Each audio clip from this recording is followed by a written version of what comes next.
Hey everyone, Josh Taylor here from CE Podcast. Hope all is well. Another day, another podcast. So today I want to talk to you about reward, about treats. All right. So getting a lot of questions about whether or not are treats okay. I don't want to use treats because then they depend on it. It feels like a bribe. Whatever the case might be. All right. I want to give you a little bit more light on the whole treat situation, okay? Because there's a lot of naysayers out there, and I just want you to understand at least what I mean when I interpret treat, okay? Treat does not mean cookie, okay? Not every time. Treat means treat. Whatever you deem whatever your dog deems as a treat.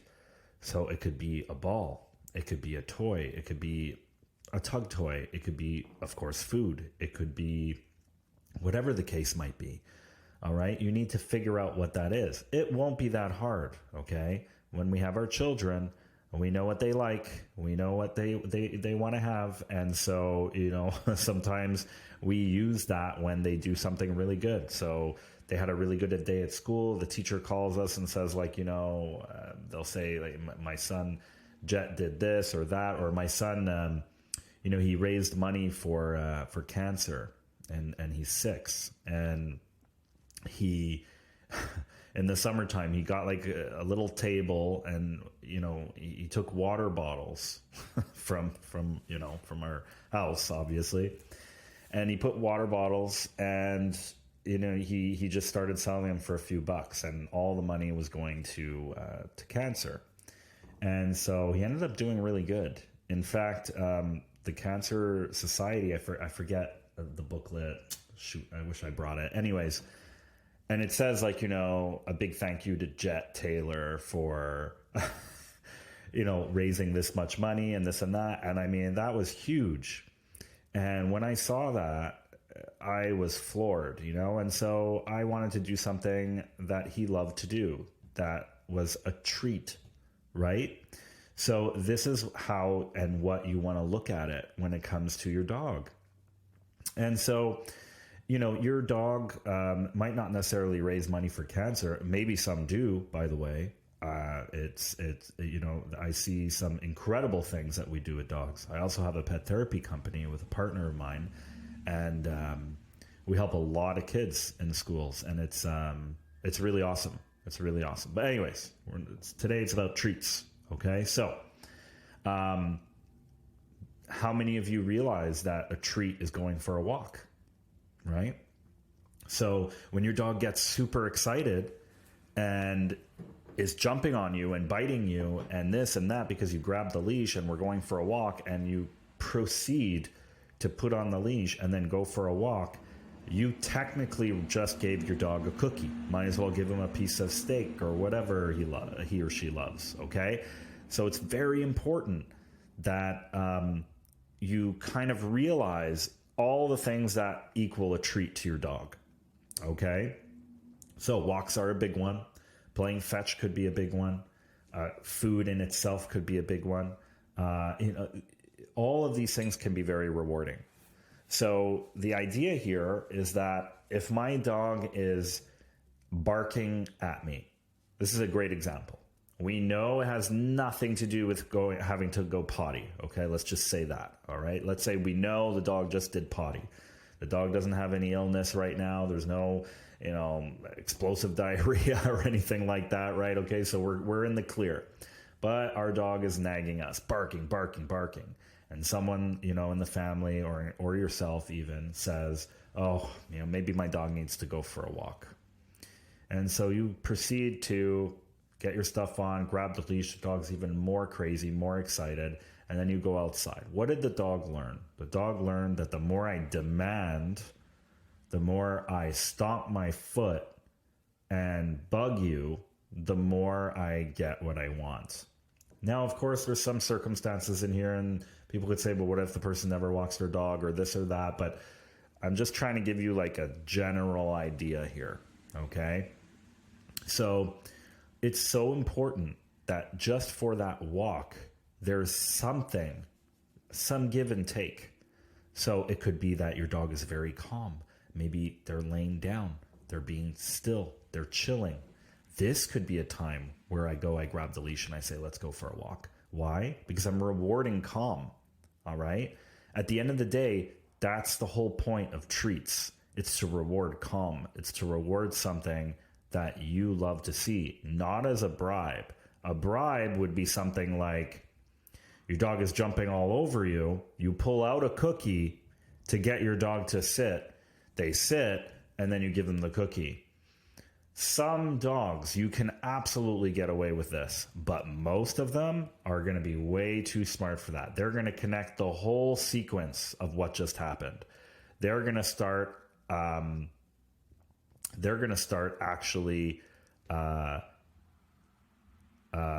jumping or doing whatever they were doing in order for you to react by pulling out the treat to get them to sit. Okay?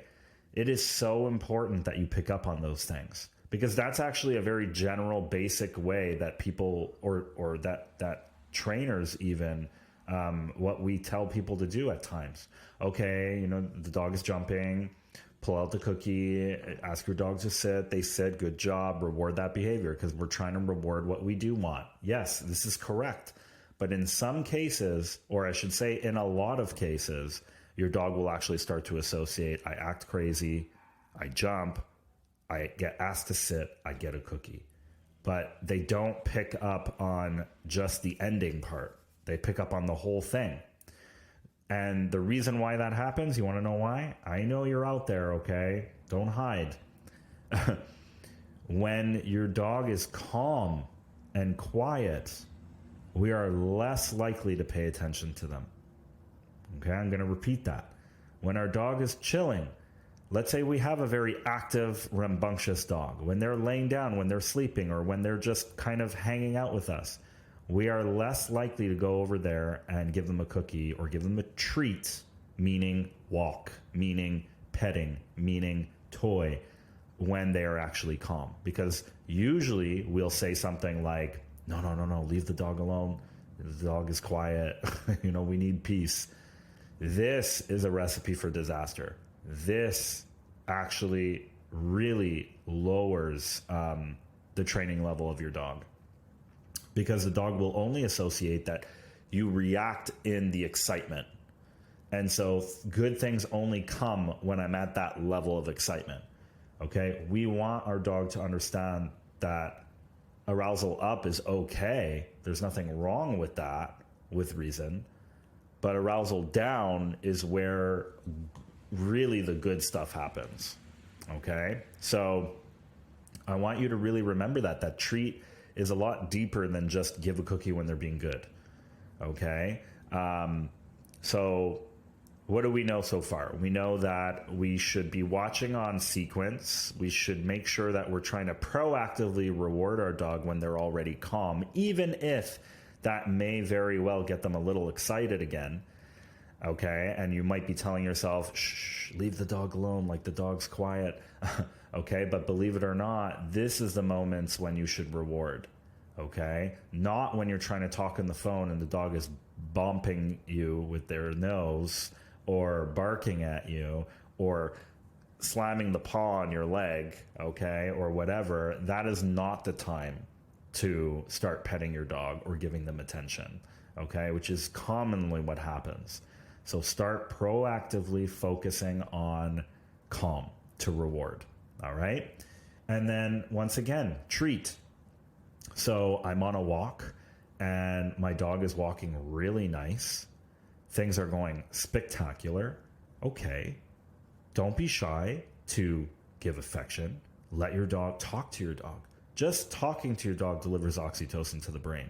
Okay? Just letting them know that you're happy right now with what's going on is really important. Giving them a treat. Primary reinforcers, like if that's something they love, then by all means, give them a treat. All right? A cookie. Bring a ball with you when they're walking nicely. Give them a break. Give them a cue, like okay, or break or free, and then, throw the ball or toss it up in the air, let them catch it if they're leashed, and then once they catch it, put the ball back in your pocket and you continue walking. Like, these things are so crucial. But I'll tell you once again what everyone does, or what many people do. They'll be walking, the dog will start jumping on them. Then they start interacting with the dog, like, stop this, blah, blah, blah, blah. Finally, they get the dog to stop, and now they're pulling out the treat or the cookie to reward their dog. I'm not saying that's technically wrong. What I'm saying, though, is that if you are only focused on reacting to the reaction of your dog, then the reality is that your dog ends up saying, well, I get more attention and good things come when I act like this. And I know there's many of you that can say stuff out there, including trainers that could say, like, oh, they don't think that far along, or they don't think it. Listen, doing this 18 years, and it's extremely clear to me that these dogs will pick up on these sequences, okay? They will pick up on these patterns, all right? We're not saying that they can tell time, okay? All we're saying is that they can pick up on pattern, on routine. The routine is, I act excited, you do whatever you ask me to do, I do it, and then the cookie comes out. And so they believe that, this becomes a conditioned response. So now your dog associates, like, every time I do this, a cookie eventually comes. It's almost like you're bridging it, okay? Like, I'll give you a good example. It's not, or it's a good example. It's not exactly the same thing, but okay, a clicker. Clicker, I love clickers. Such a good training tool, okay? We're using this to bridge, okay, conditioned responses and so on, okay? So, for example, when, let's say the butt goes on the ground. The moment the butt goes on the ground, I click and I reward, okay? I'm asking this is a concept for, like, sit, all right? If, let's say your dog got excited and starts jumping and going crazy, okay? And then I get them to calm down. I'm like, hey, stop. Hey, no, blah, blah, blah. Sit. And then they sit. And then I reward. Theoretically, it is almost as if you clicked the moment they got excited. So they jumped on you and you clicked. And then they went into the sit. And then they got their reward. All right?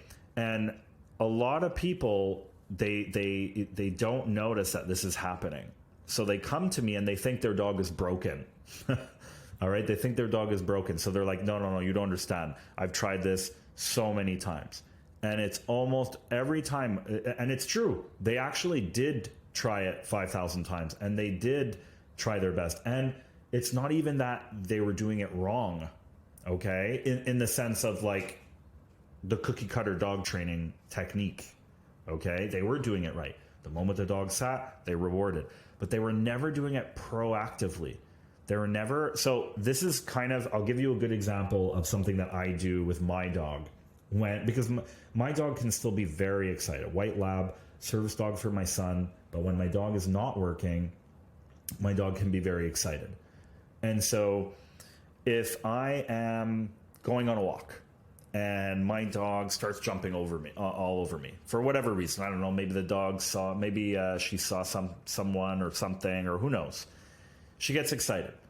When I gain control and she goes into a good position, so she's sitting or she's just looking at me, I'll just kind of give her a little pat, but my treat isn't so, like, impactful. Like, I'm letting her know, like, hey, thank you. You paid attention. You did a great job. Awesome. But then we continue. But let's just say it was a bird she saw. So that bird caused her to react the way she did. I gained control. And then when I did, I just kind of gave her a little pat. I said, good job. Very just kind of like nonchalant, but still letting her know I did, you did good. And then we continued. Then let's say 10 minutes later, we see another bird. She sees the bird and she sits down and she looks at me. Oh my goodness. I'm pulling out, like, the creme of the creme. Whatever I have that she absolutely loves, I'm pulling it out. Okay. That to me speaks volumes to the dog versus pulling out that creme of the creme when they just jumped on you even though you got them in the position you want them in now. Okay, so the smart ones out there, dogs, I'm talking about the dogs, the smart ones out there, they will pick up on this sequence. Okay, and so the way I know that it's happening is if, first, I do ask a lot of questions to my client, but while I'm asking and they tell me that they've been doing a certain thing, if they've been doing it for more than 5 weeks, okay, 5 weeks to me is a good number. I'm not expecting miracles at 5 weeks, but I am expecting something. If I'm noticing that it's almost going worse than good, so, you know, they come to me and they're explaining their problem to me, and then they say like, oh my gosh, I've been doing this, like, and I tell them, I go, no, but really, like, how long do you, like, realistically? And they'll be like, oh, you know, 15 weeks, or, you know, it's been 3 months, or blah, blah, blah. I'll say, okay, stop. I'll go, if it's been that long, then we need to figure out a new plan, okay? Something is going on. And a lot of the times, I figure out that they're picking up on this sequence, okay? You know, in a lot of ways, this is actually a big secret that I'm mentioning, okay? This should be on the premium podcast, but I want to give this to you, okay? Because I think that it's really important for you to understand that, okay? So when it comes to treat, understand that you can impact the level of treat based off of how good the behavior was. And also, you know, you can have different levels of treats, like a pat versus a piece of steak versus, you know, a piece of kibble. You know, one of my trainers in the past, she was great. You know, I remember she called it her trail mix, and I loved that. That was such an awesome term. You know, so, you know, it'd be great for you to have some form of trail mix. And again, trail mix doesn't necessarily mean that it's just food. Okay. But yeah. All right. So remember that treats are based off of a few things: the level of treat, the intensity, and making sure that, you know, the good behaviors that start from the beginning, the ones that we're proactive with, are big rewards. And the ones that are, you know, we have to tell them 5 times and then finally they do it. It doesn't mean that you don't do nothing. It just means that the impact, the intensity of the reward might not be as high. All right. This can really bring your training with your dog to the next level. Okay. So this is honestly a big secret. Okay. And I feel like, I don't know. I do, even now I still do research. I still follow I have tons of mentors. I'm in 3 programs right now for new certifications. I never stop. I love learning. And you know what? I have to say, I don't think I have ever had anyone talk about this. So this is really like kind of like a me thing. I'm sure maybe it's out there. I'm not saying I like created this. Absolutely not. But I definitely noticed that this is a thing. Okay. So I want you to make sure that you remember that next time. So the next time you have that visitor over and your dog is actually behaving right from the get-go, big reward. Okay. And maybe I should also just mention a little bit of this. Sorry, hang on. Let me finish that thought. So big reward because they did it right at the beginning. Now, let's say again, person comes over, lots of craziness, not the best, you know, your dog didn't perform their best, but eventually they sit. Okay. And they go into that little bit of calm mode, a little pat, a little reward, something, you know, a little bit less impactful is perfectly fine. All right. But you want to proactively, you save those big rewards for those big jackpot moments. Okay. But let's talk about this. What about removing treats? Somehow, I don't know where it came from, but people think that treats are forever. Or they say, oh, I don't want to get into treats because treats are forever. Or, you know, I don't want him to be dependent on food. I mean, man, Again, if you know a little bit about me already, you know that I like to use children and people as an analogy in a lot of ways. So, like, can you imagine working for free forever? Like, listen, I know we volunteer. I volunteer all the time. I do many things, okay, and I'm happy to do it. But at the end of the day, I mean, there needs to be something there, right? Whether it's for fulfillment or enjoyment but like we need to pay bills, right? We need to survive. We need to do things. And so it shouldn't really be different with them. And so what I mean, I'm not saying you need to have a backpack full of food all the time. What I'm saying though is to say, like it's their currency, right? It's their currency. Like, I guess in some ways, a primary reinforcer for us psychologists out there, I'm sorry if this isn't like a good term or whatever, but I would assume like money must be a primary reinforcer. Like, I know affection is and stuff like this, but I'm sure that like money has to be primary or at least secondary, but I would say it's probably primary for a lot of people. Currency, for us is like, we do a certain job, we get paid for it. Some of us hate our job, right? But we still do it because we have no choice, or we think we have no choice. That's a whole other topic, but you know what I'm saying? So I think that for us to be like, oh, well, imagine if I have someone working for me and I'm like, well, I don't want them to be dependent on money. I mean, that would sound pretty ridiculous. No? I think it sounds ridiculous. So, I mean, I really want you to understand that that's exactly the same thing. Okay? And I mean, I don't know, maybe I'm overstepping here. Is it really unrealistic? Or should I say, is it really realistic for me to believe that my child will just listen to me forever for nothing? I mean, I think there has to be something I give there. I'm not talking about food. I'm just saying in general, like, I think there has to be something there, relationship, all of that. And you're building this, okay? And for a good portion of our children's life, we're paying for a lot of stuff, okay? Until, of course, they're, able to do things on their own and so on. And even then, right, we still ask our parents for help here and there. So I just completely disagree with that term of like, I don't want my dog to become dependent on the currency, the number one currency in the world. Again, my analogy to like, a human, right? So, I mean, I think it's pretty normal that your dog's currency or dependency is going to be on something related to positive, something that they are happy about, okay? Whether that's affection, food, play, toys, etc., because that is their currency, okay? Our currency is money, among other things, but yeah. So I hope that makes sense.